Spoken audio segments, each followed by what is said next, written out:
In this quick video, we're going to replace the stock rear shock on my Yolin e-bike with this adjustable pneumatic shock that I sourced online. A link to this shock is above, so let's get started with removing the old shock and installing the new one.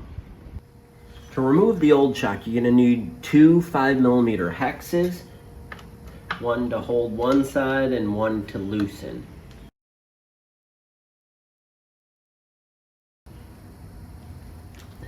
Then take your hex key and use it to push out the bushing from one side. You want to set the bike down like that and then do the same for the top.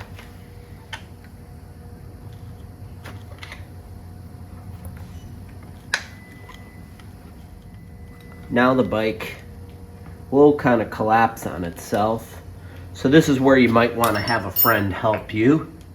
I'm just going to set that and then I'm going to install the new shock.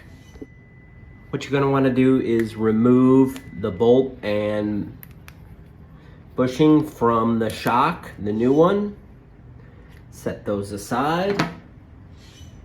And then what you're going to do is lift this up.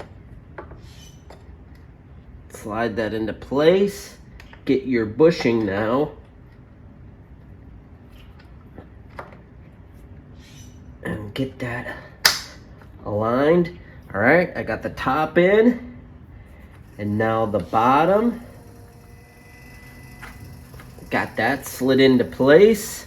Now I'm going to take my two new bolts or screws that have the blue Loctite and I'm going to fasten it on the other side. This is where you're going to want your hex key to hold it and tighten that down. You can do the same for the bottom.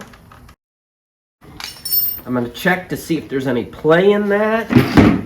Let's see how it dampens. It's pretty firm. What I'm going to do is I'm going to decrease the air pressure so I can get some absorption on the shock. What you're going to need to adjust the pressure on the shock is a shock pump. A link to a shock pump is above. And then what you're going to do is thread this cap off. Thread on the shock pump and then take a reading. The pressure's set at 100. Now the specs for this pump say it could be 65 to 150 psi. It's set at 100. I'm going to take it down to the lower portion of it. It doesn't need much. It goes quick. That's about 80.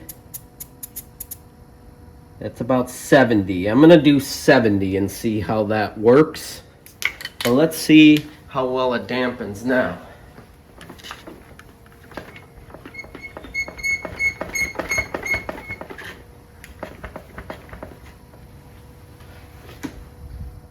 Alright, you can see the O-ring has moved down, so that's how much the suspension travels. That's a lot better than what the factory one was.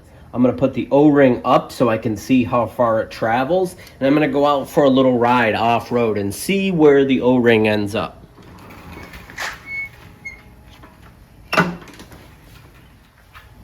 Alright, I took the bike off-road and you can see where the O-ring ended up.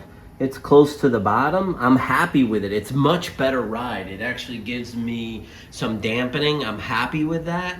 And I'm gonna leave it at that. If I feel it's a little too soft, what I might do is put about 5 or 10 more pounds of air in it. I hope that you liked this video. Subscribe to my channel. If you have any questions, please leave it in the comments below. Thanks for watching.